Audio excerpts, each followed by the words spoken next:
Bismillahirrahmanirrahim. Assalamualaikum warahmatullahi wabarakatuh. Di sini saya ingin mempresentasikan hasil kelompok saya. Itu kelompok 3 yang terdiri dari 2 orang, yaitu saya sendiri, Alif Rahmat Darmawan dengan NIM 9320210064. Dan yang kedua yaitu Yuki Saputra 9320210054. Nah, di sini saya menjelaskan tentang tugas yang ada pada Cisco NetAcad. Yang dimana di sini kita disuruh untuk pada command prompt. Untuk memunculkan command prompt itu langsung aja kita tekankan Windows R. Lalu enter. Nah, untuk perintah pertama kita disuruh untuk ngeping pada website yaitu www.ichan.org. Enter. Nah, di sini akan muncul IPv6-nya. IPv6 itu yang ini modelnya. Nah, untuk memunculkan IPv4-nya, kita ping saja. Kita ping min4 www.ichan.org. Maka muncul IPv4-nya. Nah, untuk langkah selanjutnya di sini kita ngeping kembali pada website cisco.com. Sama seperti yang di awal, di sini bakalan muncul IPv6-nya, model IPv6-nya. Sama kayak tadi yang di atas, untuk memunculkan IPv4-nya kita ping kembali www.cisco.com. Muncul di sini IPv4-nya. Setelah itu kita disuruh untuk masuk ke NS Lookup. Kita klikkan saja NS Lookup, enter, maka akan muncul default server dan address-nya. Nah, di sini kita langsung tuliskan www.cisco.com. Nah, di sini sama kayak tadi akan muncul model IPv6-nya dan IPv4-nya. Setelah itu kita klikkan di sini IP-nya yaitu 32 yaitu 192.168.97.215. Nah, ketika muncul di sini name-nya dan ini IPv4-nya sama dengan yang di atas, berarti itu berhasil. Setelah itu perintahnya yaitu set tipe MX, enter, lalu cisco.com, kita enter. Nah, ketika muncul tampilan seperti ini, berarti apa yang kita coba tadi itu sudah benar.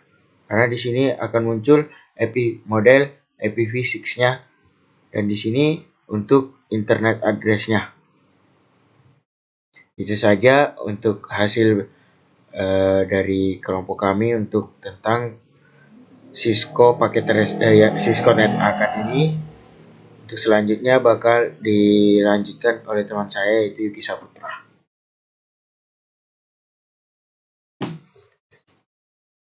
Baik, saya akan melanjutkan langsung ke PPT-nya. Saya close dulu. Baik, untuk soal pertama, fitur-fitur penting apa saja yang terdapat pada TCP? Yang pertama yaitu menetapkan sesi. TCP adalah protokol berorientasi koneksi yang merundingkan dan menetapkan koneksi atau sesi permanen antara perangkat, sumber, dan tujuan sebelum meneruskan lalu lintas apapun. Yang kedua, memastikan pengiriman yang handal. TCP memastikan bahwa setiap segmen yang dikirim oleh sumber tiba di tujuan. Yang ketiga, menyediakan pengiriman pesanan yang sama. Dengan penomoran dan pengurutan segmen, TCP memastikan segmen dipasang kembali ke urutan yang benar. Yang terakhir, mendukung kontrol aliran. Kontrol aliran dapat mencegah untuk transmisi ulang data ketika sumber daya dari host menerima kewalahan atau terlalu banyak. Selanjutnya, mengapa flex sangat penting dan bagaimana kita menggunakannya? Pertama ada WRG, bidang penunjuk yang merusak signifikan. Kedua ada ACK, bendera pengakuan yang digunakan dalam pembentukan koneksi dan penghentian sesi. Ketiga, PSH berfungsi untuk push. Selanjutnya ada RST, setel ulang koneksi saat terjadi kesalahan atau batas waktu. Terus ada SYN, menyinkronkan nomor urut yang digunakan dalam pembuatan koneksi. Terakhir ada FIN, tidak ada FIN atau tidak ada lagi data dari pengirim dan digunakan dalam penghentian sesi. Soal kedua, apa itu three-way handshake dan bagaimana cara kerjanya? Dan bagaimana sesi diakhiri? Three-way adalah suatu proses dalam pembuatan koneksi TCP yang bertujuan untuk mensinkronisasikan nomor urut yang dikirimkan oleh kedua pihak dan saling bertukar ukuran TCP window. Cara kerjanya dan sesi diakhirinya. Yang pertama, ketika dua host berkomunikasi menggunakan TCP, sambungan akan dibuat sebelum data dapat ditukar. Kedua, memastikan perangkat tujuan ada dalam jaringan. Ketiga, verifikasi bahwa perangkat tujuan memiliki servis yang aktif. Yang keempat, menginformasikan perangkat tujuan bahwa sumber bermaksud mendirikan sebuah sesi komunikasi pada nomor port tujuan. Yang terakhir, setelah komunikasi semua selesai, sesi akan ditutup dan sambungan diakhiri. Soal berikutnya, yang terakhir, protokol apa saja yang terdapat di lapisan aplikasi pada model TCP/IP? Pertama, yaitu Telnet, yaitu Network Terminal Protocol yang menyediakan remote login dalam jaringan. Yang kedua ada FTP, File Transfer Protocol, yang digunakan untuk file transfer.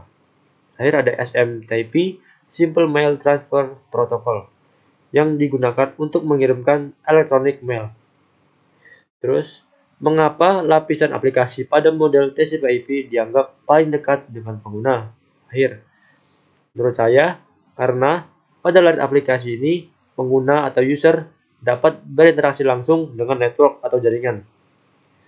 Soal terakhir, menurut Anda, mengapa TCP/IP model mengkombinasikan layar aplikasi, presentasi, dan session ke dalam satu lapisan? Menurut saya pribadi, karena ketika ketiga layar ini digabungkan, maka dapat mempermudah user untuk menggunakan aplikasi dan memaparkan bagaimana sebuah data ditampilkan. Jadi, data yang kita kirim dapat dikenali oleh penerima dan dapat mengontrol dan mengakhiri komunikasi. Sekian PPT dari saya.